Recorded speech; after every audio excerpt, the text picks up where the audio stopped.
Hey guys, welcome back to my channel smart technical trader. और ये एक नया सीरीज है जो मैं अभी स्टार्ट करने वाला हूं आपके साथ। और इसमें हम फंडामेंटल से लेकर के टेक्निकल एनालिसिस के सारे टर्म्स और जो कॉन्सेप्ट्स होते हैं वो उसको हम समझने की कोशिश करेंगे। और सबसे पहले हम स्टार्ट करेंगे टेक्निकल एनालिसिस से, क्योंकि वो एक ऐसा एरिया है जो मुझे लगता है कि हर किसी को पहले जानना चाहिए। और उसके बाद क्योंकि इस टेक्निकल एनालिसिस को अगर आप एक बार जान लेते हो तो आपके लिए जो ट्रेडिंग वाला पार्ट है वो आसान हो जाता है, और साथ ही साथ आप इन्वेस्टमेंट भी उसके बेसिस पे कर सकते हो। तो ये एक एडवांटेज हो गया। दूसरा ये है कि फंडामेंटल एनालिसिस टिपिकली जो है लॉन्ग टर्म इन्वेस्टमेंट के लिए यूज़ किया जाता है। तो उनके जो कुछ बहुत ज़्यादा फेमस टर्म्स हैं और कुछ काफ़ी इंपॉर्टेंट टर्म्स होते हैं जो मुझे लगता है हर किसी को जानना जरूरी है। For example P ratio, PV ratio, book value, EPS, तो ये सारे टर्म्स हैं जो मुझे लगता है हर किसी को जानना ही चाहिए अगर वो स्टॉक मार्केट में है तो। लेकिन उसके पहले हम टेक्निकल एनालिसिस के सारे टर्म्स जानेंगे, उनके क्या क्या डोमेन्स होते हैं, सारी चीज़ें जानने की कोशिश करेंगे। हम शुरुआत करते हैं सबसे फेमस फेमस टॉपिक जो टेक्निकल एनालिसिस में होता है, वो है आपका कैंडल स्टिक। और आपने सुना ही होगा कि शेयर मार्केट की अगर हम बात करते हैं, टेक्निकल एनालिसिस की बात करते हैं, तो वहाँ पर ये कैंडल स्टिक बहुत ज़्यादा महत्व रखता है और बहुत ज़्यादा इंपॉर्टेंट भी है चार्ट को एनालाइज करने में, किसी पर्टिकुलर स्टॉक्स या इंडिसेस को एनालाइज करने में। चलिए सबसे पहले देखते हैं कि कैंडल स्टिक होता क्या है।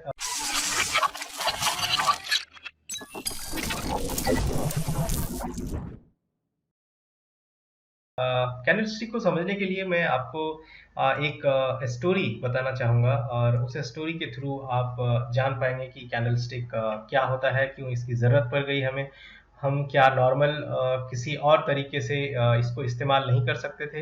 ये सारी चीज़ें हम जानेंगे। तो चलिए स्टोरी पर चलते हैं। और स्टोरी कुछ इस तरह से है कि मान लीजिए एक बिजनेसमैन है, एक फ्रूट सेलर है बेसिकली, और वो उसके उसके पास दो तरह के फ्रूट है जो वो सेल करता है।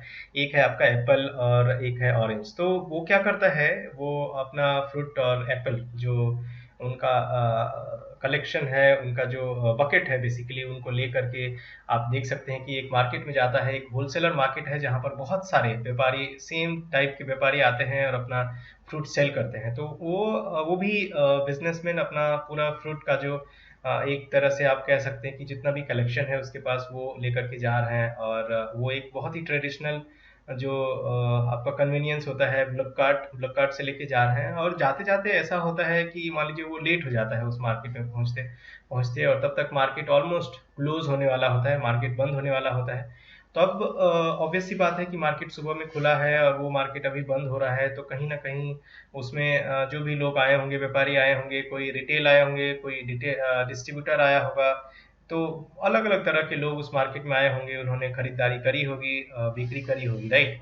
सो अब उस व्यापारी के लिए क्या है, दुविधा की जैसे ही वो पहुंचता है, मार्केट ऑलमोस्ट बंद होने वाला है। अब उनको कंफ्यूजन हो जाता है, उनको अब डाउट होने लगता है कि जो उनके पास उनका जो फ्रूट्स है वो किस दाम पर बेचेंगे।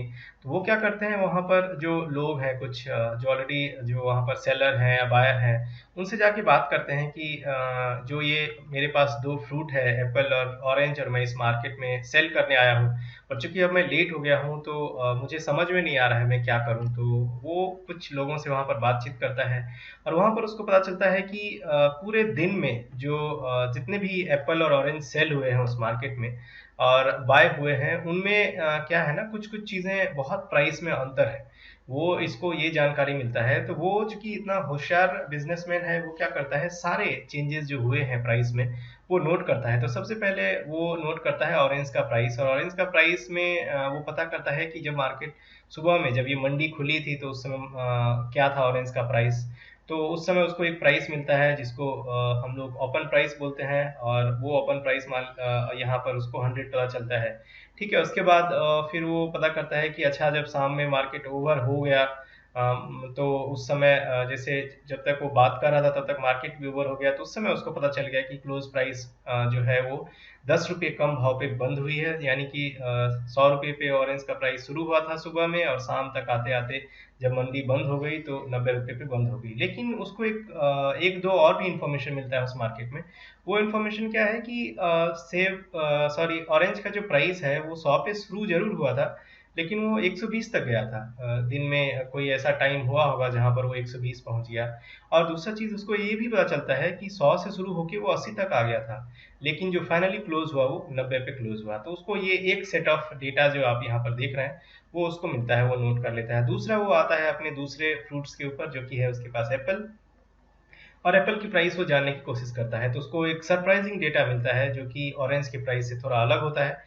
तो वो पता करता है कि अच्छा, सुबह में जब मार्केट मंडी खुला था तो उस समय एप्पल की प्राइस क्या थी, किस भाव पे खुला था। उसको पता चलता है कि 100 रुपये पे खुला था, और ये मैं पर केजी बात कर रहा हूँ। तो और उसके बाद उसको पता चलता है कि जो अभी मार्केट बंद हुआ है वो 110 पे मार्केट बंद हुआ है, यानी कि जो जिस भाव पे खुला था उससे ऊपर बंद हुआ है। और उसको दो और इंफॉर्मेशन मिलता है उसके रिगार्डिंग की जो हाई प्राइस गई थी वो सेम गई थी जो ऑरेंज के केस में गया था, और लो भी सेम ही गया था। पर दोनों में जो अंतर दिखा उनको, वो अंतर दिखा आपका ओपन और क्लोज प्राइस में। जो ऑरेंज का ओपन प्राइस था वो ज़्यादा था क्लोज प्राइस से, और जो एप्पल का ओपन प्राइस था वो क्लोज प्राइस से कम था। तो ये दो अलग अलग इन्फॉर्मेशन लेकर के वो फाइनली, अब चूंकि मंडी क्लोज हो चुका है तो वो अब बेच नहीं सकता है, तो वो अपना सारा माल लेकर के, अपना सारा फ्रूट्स का जो जो भी कलेक्शन था वो लेकर के वापस घर लौटता है। और वो एक बहुत ही जानकार आदमी के पास जाता है, जिनको आइडिया है कि मंडी वगैरह कैसे काम करती है। तो उस जानकार आदमी के पास जाता है और उनसे वो समझने की कोशिश करता है। अब वो जो जानकार आदमी है, जो जिसको उस मार्केट के मंडी के बारे में सारी चीजें पता है, वो क्या करता है, वो इसको समझाता है कि देखिए, ये जो आपको दो अलग अलग तरह के डेटा मिले हैं इसका अलग अलग मतलब क्या होता है।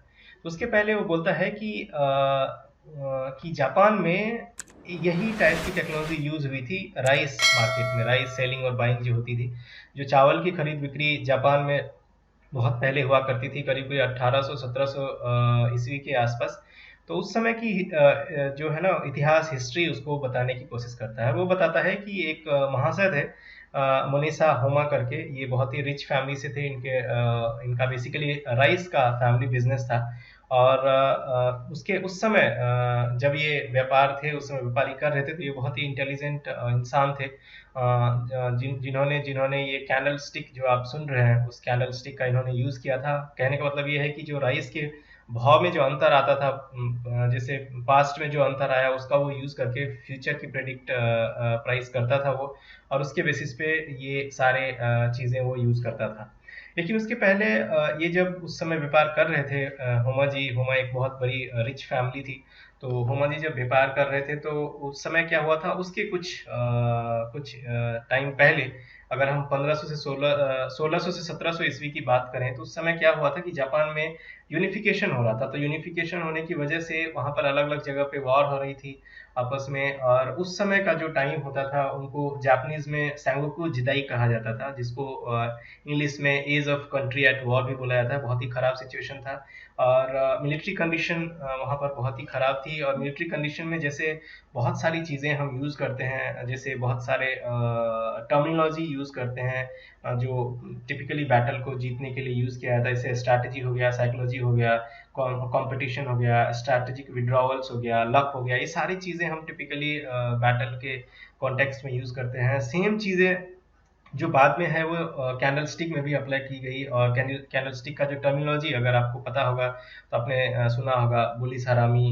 Grave stall, then night and morning stars, advance three soldiers, counter attack lines. तो ये सब टर्मिनोलॉजी बाद में क्या किया गया कि कैंडल स्टिक का जब टर्मिनोलॉजी डेवलप हुआ 1800 ईस्वी के आसपास, करीब 18th सेंचुरी में, तो उस समय ये सब चीज़ें ध्यान में रखा गया कि जो हमारे मिलिट्री वाली कंडीशन थी उस समय, तो उन सब चीज़ों को ध्यान में रख के ये नामकरण किया गया। ठीक है। दूसरा, इस महाशय के बारे में थोड़ा जान लेते हैं। ये महाशय 1724 ईस्वी में पैदा हुए थे, और उस समय ये सबसे यंगेस्ट थे अपने फैमिली मेंबर में, और बहुत ज़्यादा ये मेधावी थे, बहुत ज़्यादा इंटेलिजेंट था अपनी फैमिली में। तो जब उस समय इनके पापा की डेथ हुई, तो उस समय जो इनका फैमिली बिजनेस था वो इनके बड़े भाई को ना देकर के इनको दिया गया, क्योंकि उन लोगों का मानना था कि ये काफ़ी नॉलेजेबल बंदा है, तो ये इस फैमिली बिजनेस को आगे बढ़ाएगा और काफ़ी आगे आगे तक ले जाएगा। तो ये भाई साहब अलग अलग स्टॉक एक्सचेंज जो उस समय हुआ करते थे, जैसे उस समय डोजिमा राइस एक्सचेंज हुआ करता था ओसाका जापान में। तो वहाँ पर ये ट्रेड करते थे, राइस का ट्रेड करते थे, और वहाँ पर ये पास्ट प्राइस को यूज़ करके फ्यूचर की प्राइस प्रेडिक्ट करता था, और अलग अलग जो टाइम इंटरवल में जो राइस के मार्केट में चेंजेस हुए तो उसका यूज़ करके ये ट्रेड करते थे, और काफ़ी सक्सेसफुल थे उस समय। इसीलिए इसको फादर ऑफ कैंडलस्टिक भी कहा जाता है, क्योंकि ये भाई साहब उनका बहुत ज़्यादा यूज़ किए थे।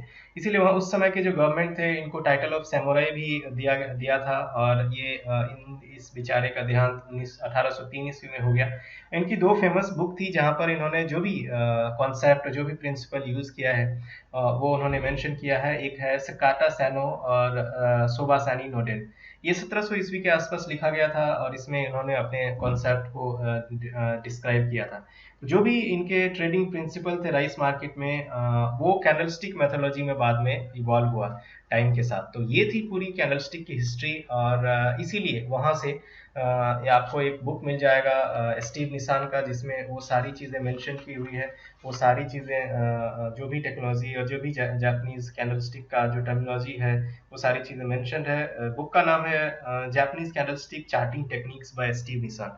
आप गूगल पे सर्च कर सकते हैं और आपको आसानी से वो बुक मिल जाएगा। ठीक है, तो ये हिस्ट्री के बाद हम चलिए समझते हैं कैंडलस्टिक को। तो वो जो मैं व्यापारी की बात कर रहा था, जो वो भाई साहब को ये पूरी हिस्ट्री समझा रहे थे, तो वो उनको फर्दर अब उनके जो पास दो डेटा था वो उस दो डेटा को समझाने की कोशिश करते हैं। तो वहीं वहीं पर ये कैंडलस्टिक का कंसेप्ट आता है कि उनको जो चार प्राइस मिली थी वो चार प्राइस इस फॉर्म में थी।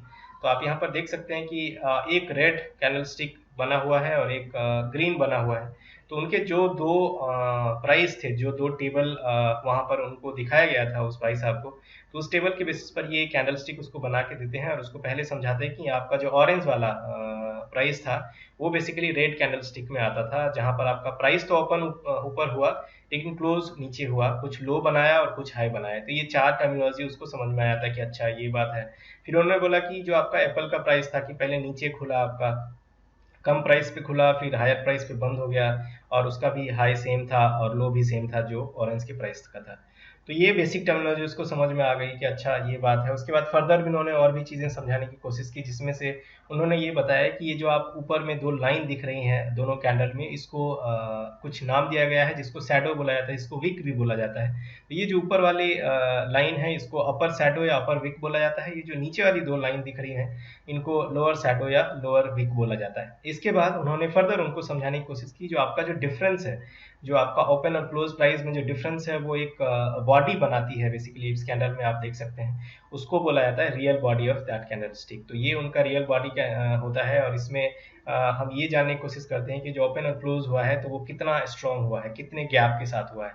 वो गैप इस बॉडी के अंदर रिकॉर्ड होता है, ये बॉडी के अंदर। तो अगर आपका प्राइस ऊपर खुला और नीचे बंद हुआ तो दोनों के बीच में गैप कितना था, और सेम अगर आपका नीचे ओपन हुआ और ऊपर जाके क्लोज हुआ तो उस समय बॉडी की क्या स्ट्रेंथ हुई। तो अभी आप देख सकते हैं कि दोनों बॉडी की स्ट्रेंथ ऑलमोस्ट सेम है, क्योंकि हमने जो प्राइस लिया हुआ है चेंज वो ऑलमोस्ट सेम ही है।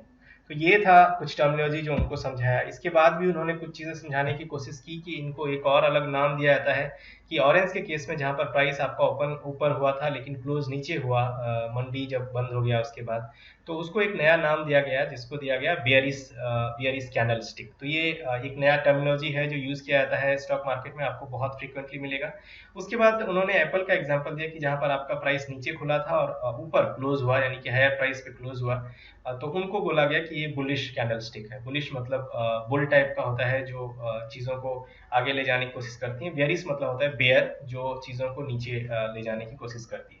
तो ये दो टर्मिनोलॉजी उनको पता चली। इसके बाद उन्होंने क्या किया, पूरी चीज़ों को एक पिक्चर में लेकर के समराइज कर दिया, और वही चीज़ें यहाँ पर डिपिक्ट किया हुआ है पूरे पिक्चर में। आप देख सकते हैं कि एक जो बेयरिश कैंडलस्टिक है उनमें क्या होता है, टिपिकली प्राइस ऊपर शुरू होता है, ओपन होता है और फिर नीचे क्लोज होता है। उनका भी कुछ लो बनता है, कुछ हाई बनता है। सिमिलरली जो बुलिश कैंडलस्टिक है वो नीचे खुलता है और ऊपर जाके क्लोज होता है, यानी कि हायर प्राइस पे क्लोज होता है। और उनके भी कुछ हाई होते हैं जो वो उस ट्रेडिंग टाइम में बनाता है, और उसके भी कुछ लो होते हैं।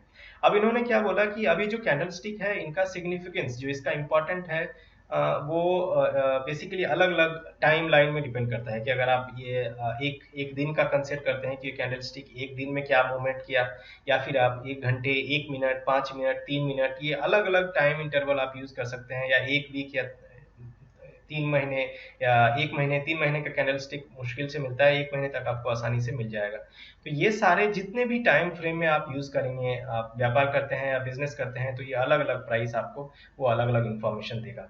तो ये था हमारा पूरा कैंडलस्टिक का स्टोरी, पूरा कैंडलस्टिक का बेसिक कॉन्सेप्ट जो होता है। और यही कैंडलस्टिक यूज होता है स्टॉक मार्केट में, किसी भी स्टॉक का या किसी भी कंपनी के जो एक दिन का मूवमेंट है, एक पर्टिकुलर टाइम फ्रेम का जो मूवमेंट है वो दिखाने के लिए। तो आप इससे डेफिनेटली अगर आप स्टॉक मार्केट में जाएंगे तो आपको ये बहुत आसानी से मिलेगा, और आप वहां पर देखेंगे तो आपको पता चलेगा कि इसका मतलब क्या है, कहाँ रेड है तो क्या मतलब है, ग्रीन है तो क्या मतलब है। यहाँ पर एक और तरह के जो कॉन्फ़िगरेशन भी यूज किया जाता है, रेड की जगह पर आपको ब्लैक भी मिल सकता है और ग्रीन की जगह पर व्हाइट भी मिल सकता है। तो आप कंफ्यूज ना हो, दोनों का मतलब एक ही है, रेड की जगह पर ब्लैक और ग्रीन की जगह पर व्हाइट, तो वो भी कंसिडर किया जाता है स्टॉक मार्केट में।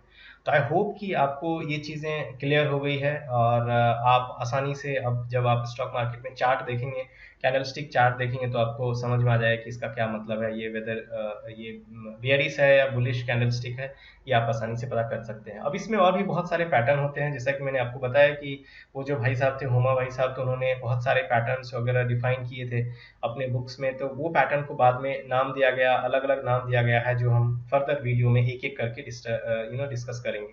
तो वो बहुत इंटरेस्टिंग होएगा। ये भी वीडियो आपको समझदारी के लिए बहुत ज़्यादा जरूरी है, आपको पहले समझना जरूरी है कि ये कैंडल का मीनिंग क्या होता है। ठीक है, तो मिलते हैं अगले वीडियो में, तब तक आप हमारे चैनल को सब्सक्राइब कर सकते हैं। आपको हमारे चैनल पे वीकली एनालिसिस मिलेगा स्टॉक्स का, और भी नए नए कॉन्सेप्ट्स मिलेंगे। ट्रेडिंग से रिलेटेड आप बहुत सारी चीज़ें जान सकते हैं, पर्टिकुलरली जो स्विंग ट्रेडिंग या इंट्राडे ट्रेडिंग या पोजिशनल ट्रेडिंग, जिस भी टाइप की ट्रेडिंग आप करते हैं वो मिल जाएगा आपको। फिर आप इन्वेस्टमेंट करते हैं तो इन्वेस्टमेंट स्टॉक्स कौन कौन से होते हैं, टिपिकली क्या क्या चीज़ें देखनी चाहिए, म्यूचुअल फंड से रिलेटेड जानकारी अगर आपको चाहिए तो वो सारी चीज़ें आपको हमारे चैनल पे मिल जाएगी। तो आप ज़्यादा से ज़्यादा इस वीडियो को शेयर कर सकते हैं, ताकि आपके दोस्तों को, आपके जो रिलेटिव्स वगैरह हैं उनको भी पता चले कि स्टॉक मार्केट में क्या चल रहा है, कैसे हम समझ सकते हैं उसको आसानी से। मिलते हैं अगले वीडियो में, तब तक आप देखते रहिए हमारे channel. Thank you so much.